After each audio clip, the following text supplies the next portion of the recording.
আরিয়ান সোফায় বসে mobile scroll করছিল। রুম অন্ধকার, শুধু টিভিটা বন্ধ অবস্থায় সামনে। তার ছোট বোন নিশা পাশের রুমে অনলাইন ক্লাস করছিল। বন্ধু মিতু ছিল কলে, কথা বলছিল।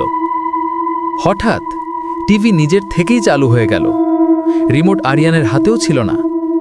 স্ক্রিনে ভেসে উঠল চ্যানেল ৬৬। এই চ্যানেল সে জীবনে কখনো দেখেনি। কিন্তু পরের সেকেন্ডেই তার শরীর ঠান্ডা হয়ে গেল, কারণ স্ক্রিনে দেখা যাচ্ছিল তার নিজের ঘরের লাইভ ভিডিও। একই সোফা, একই জানালা, এমনকি স্ক্রিনে দেখা যাচ্ছিল আরিয়ানকেই, ঠিক এখন যেমন বসে আছে। আরিয়ান ভয় পেয়ে উঠে দাঁড়ালো, কিন্তু স্ক্রিনের আরিয়ান বসে রইল। তারপর ধীরে ধীরে মাথা তুলে ক্যামেরার দিকে তাকালো। নিশা দরজার কাছে এসে কাঁপা গলায় বলল, ভাই, টিভিটার দিকে তাকাস না। ঠিক তখনই মিতু চিৎকার করে বলে, তোর জানালার পাশে কেউ দাঁড়িয়ে আছে। টিভির স্ক্রিনের আরিয়ান হেসে ফিসফিস করল, আসলটা তুমি না আমি?